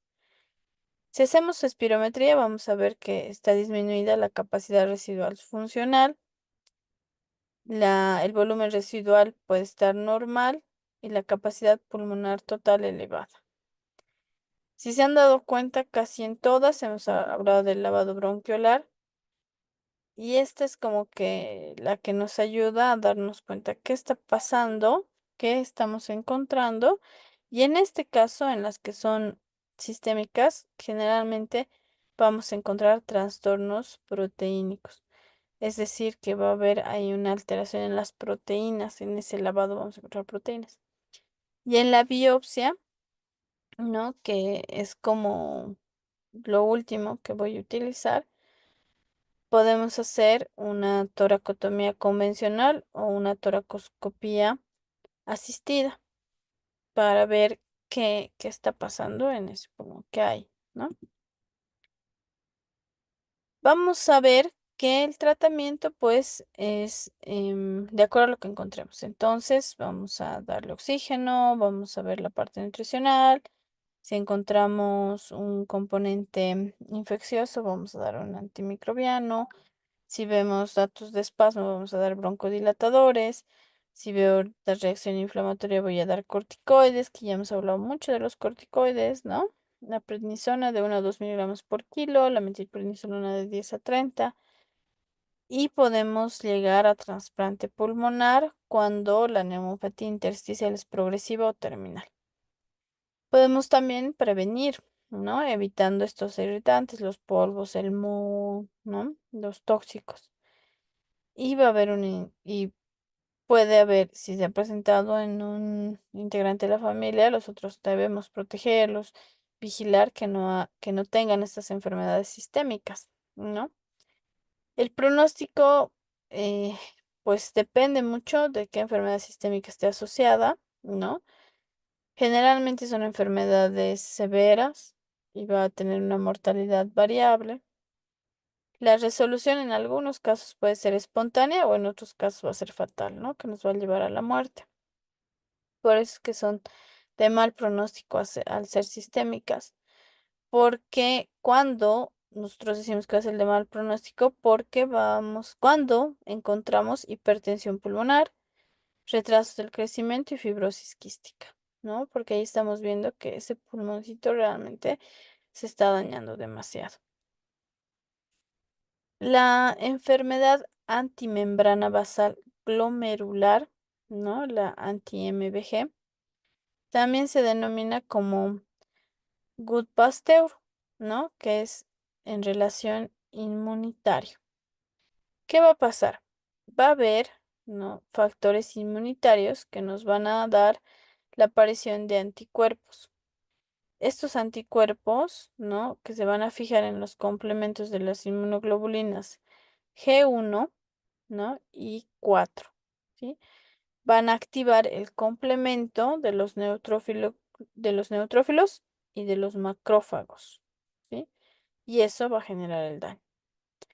Va a estar en relación a factores genéticos como el HLA2, ¿no? El factor de histocompatibilidad 2, que va a estar en relación a todos estos genes, el DR15, el DR4, el B104, el B1, el 1501, el B103. Los factores ambientales también, ¿no? Son importantes como el tabaco, porque estas pueden generar una alteración a nivel del colágeno tipo 4. También están estos factores ambientales, están los hidrocarburos, la cocaína. ¿Qué síntomas voy a tener? Tos, disnea, astenia y hemoptisis, ¿sí? Recuerden eso. Gut-Pasteur, hemoptisis, ¿ya? ¿Qué voy a encontrar en los laboratorios? Voy a encontrar los anticuerpos, ¿no? De, de la membrana basal glomerular, ¿no? Por eso se llama antimembrana, ¿no? Por eso voy a encontrar los anticuerpos antimembrana basal glomerular en el 90%, el ANCA-P, ¿no? Y el ANCA-C también pueden estar presentes en el 25 a 30%, el ANCA antimielo peroxidásicos, ¿no? Que es el C. La radiografía voy a encontrar los parches dispersos, ¿sí? Como podemos ver aquí, como, como manchas blancas en parches. En la tomografía no, no está recomendada, ¿no? Porque ya en una placa de rayos X ya lo voy a evidenciar.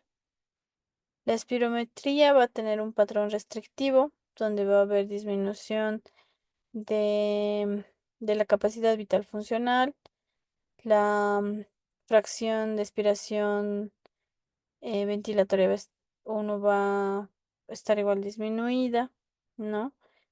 Voy a tener una alteración a nivel de la sangre y el lecho capilar, o sea, alveolar, ¿no? Y en el lecho capilar. Por eso es que se va a generar la hemorragia pulmonar, porque el problema va a ser a nivel alveolar, capilar, alveolo capilar, ¿no? En la broncoscopía, en lavado pulmonar, voy a encontrar capilaritis, ¿no? Los capilares van a estar inflamados. Voy a encontrar neutrofilia, voy a encontrar macrófagos, como habíamos visto. Los que están presentes son los neutrófilos y los macrófagos. Entonces, esos son los que voy a encontrar. Va a haber la hiperplasia del neumocito tipo 2 y va a haber engrosamiento del alveolo. El tratamiento va a ser igual, corticoides. Voy a utilizar prednisona, 1 mg/kg día, una ciclofosfamida oral, 2,5 mg/kg día. Puedo utilizar plasmaféresis por día, 2 veces, cada 2 semanas. Puedo utilizar en dos veces cada semana. Em, y estas son patologías muy de alta mortalidad. Entonces su supervivencia va a depender de la diálisis porque se está afectando a nivel glomerular, ¿no?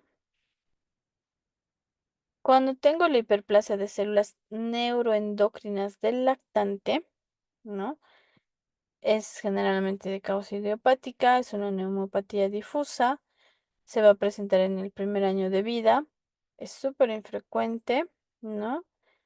Em, Voy a ver que va a haber obstrucción de las vías respiratorias, ¿no? Y esto, lo que se va a generar es una alteración endocrinológica, ¿no? Porque se va a generar serotonina y bombecina. Y esto es lo que genera la obstrucción. Entonces, como podemos ver, estas opacidades es como si estaría obstruido. No hay paso adecuado de aire, por eso nos da este patrón en vidrio esmerilado, ¿no? En los lóbulos medio derecho y pariliares con atrapamiento aéreo. Entonces, no está llegando la cantidad de oxígeno porque está como obstruido, como tapado, y la otra parte del pulmón va a tratar de compensar eso, entonces se llena de aire, pero no sale. Los bronquios entra, pero no sale, entonces se queda así como atrapamiento aéreo. Va a estar en relación al gen NKX21, ¿no? En la radiografía vamos a ver hiperinsuflación, ¿no? Y en la biopsia vamos a ver esto, la bombecina, ¿no?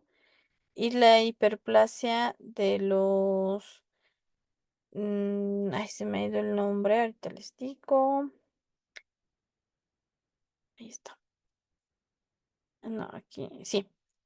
Dentro de este vamos a encontrar el síndrome de HNL, ¿no? Que es hiperplasia de células neuroendocrinas del lactante, ¿no?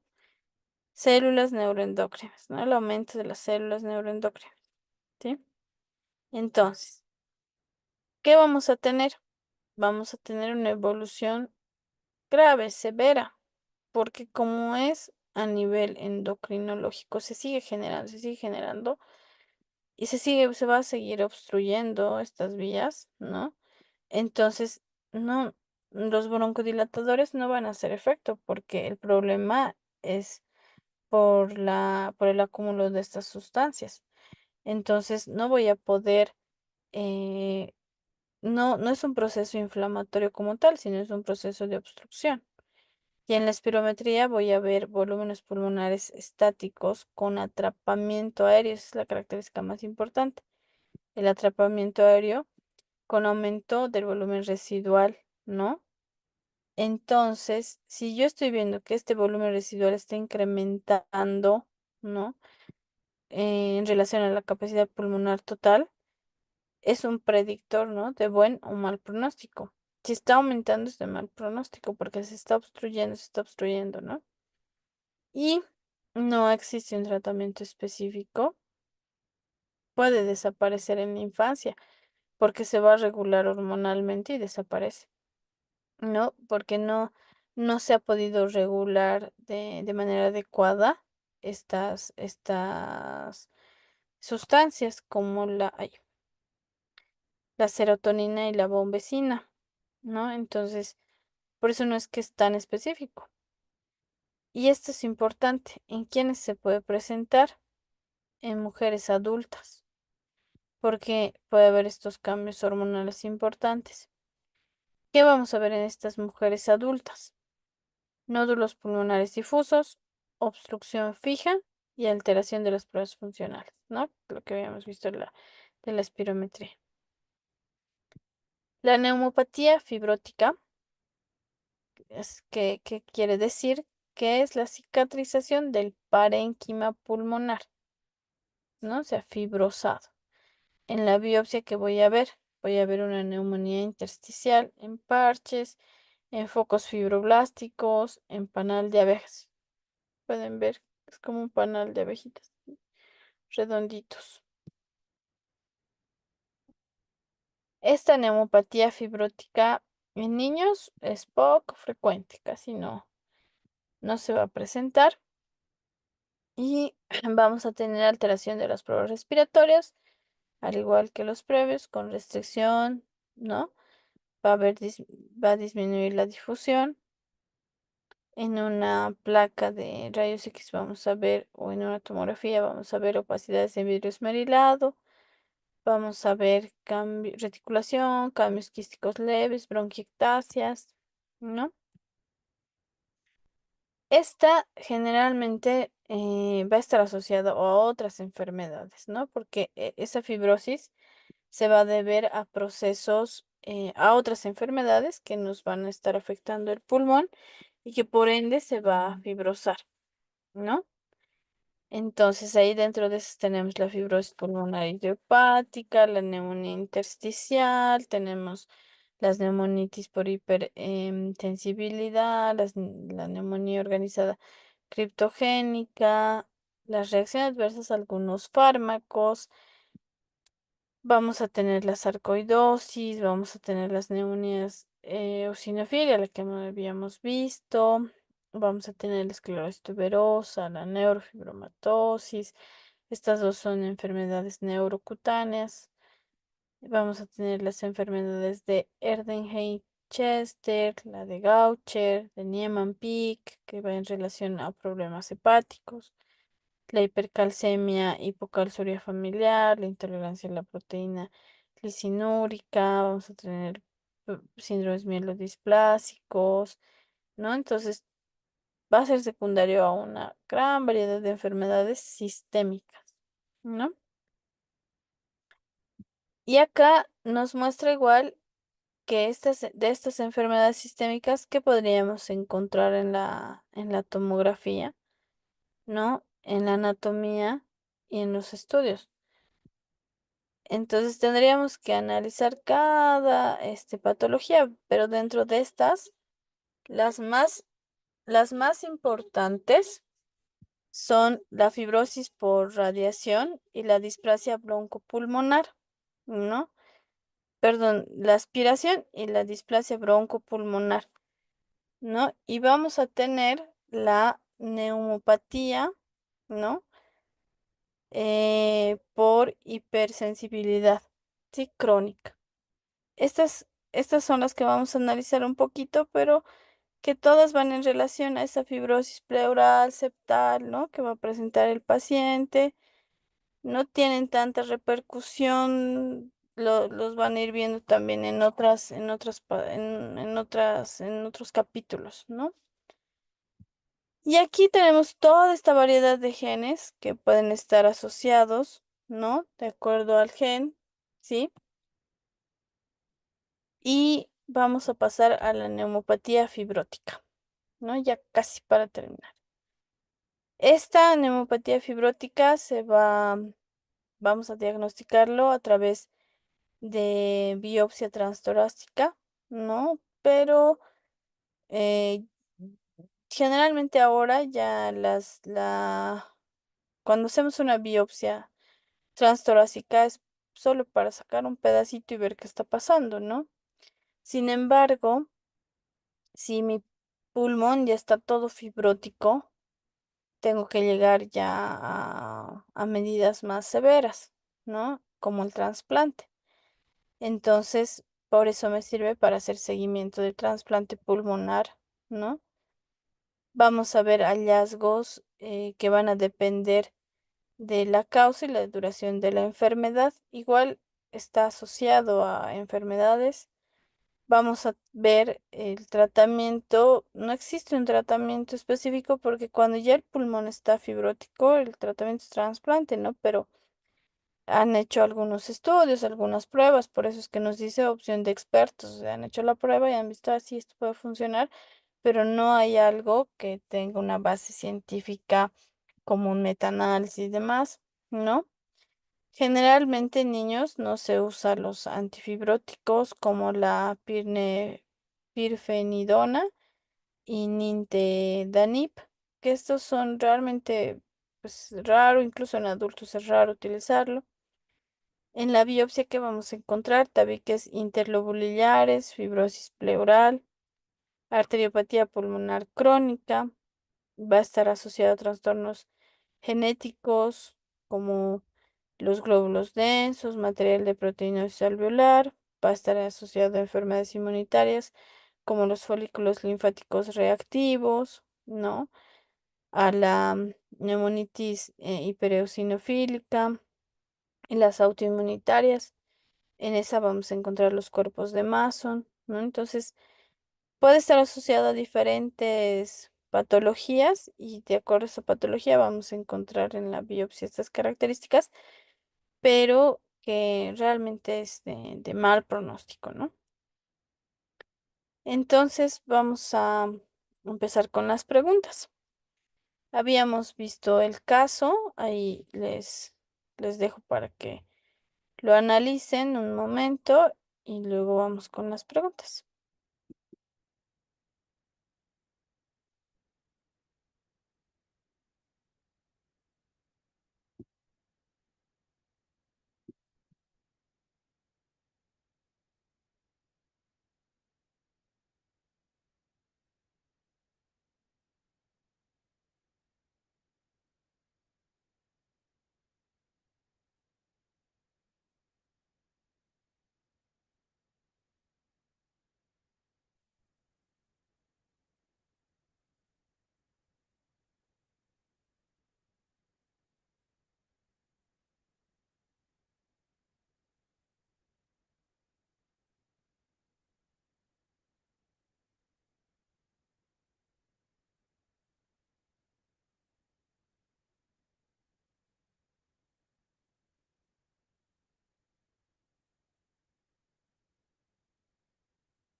Hoy es el B, ¿no? Porque una característica importante habíamos visto en este paciente, esta característica, ¿no? Pic de objetos como tierra, ¿sí? Entonces, por eso hace el síndrome de Loeffler. Ahí vamos, continuamos.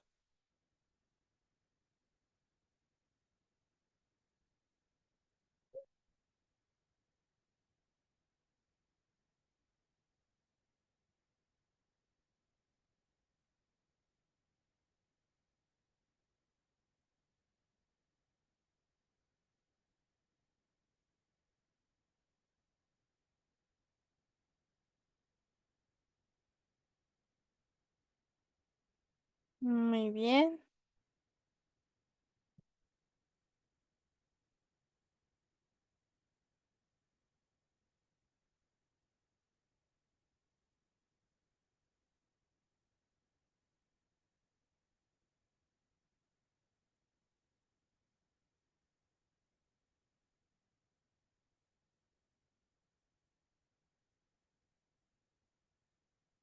Así está facilita.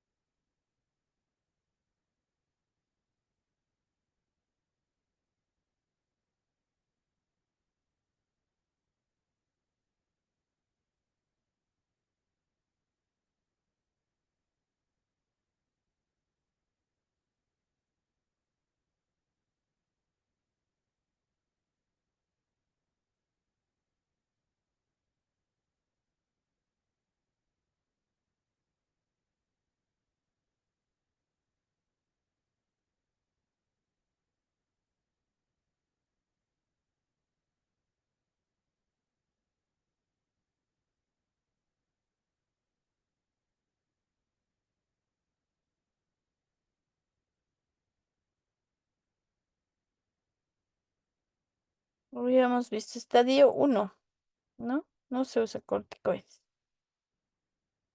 ¿sí? A partir del 3 en los sarcoides, a partir del 3 que se usan los corticoides.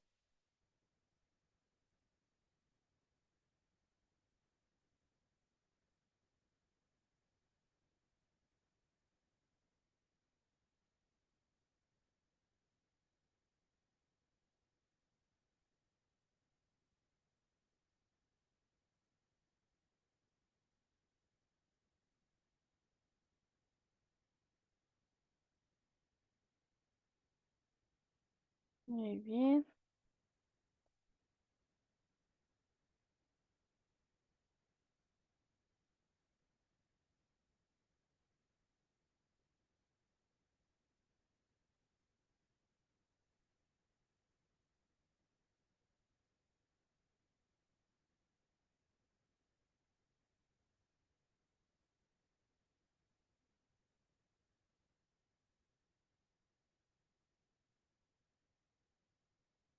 La C, 1 por 10 a la 5, ¿ya? 1.5 por 10 a la 9.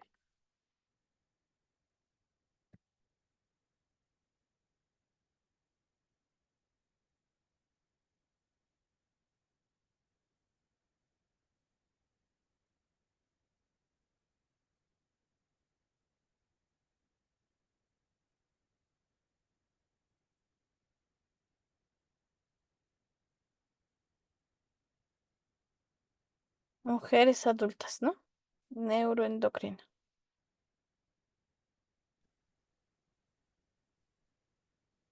Muy bien.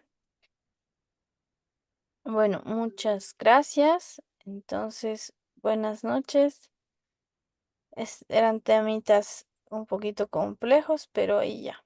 Ya tenemos las ideas principales. Hasta luego.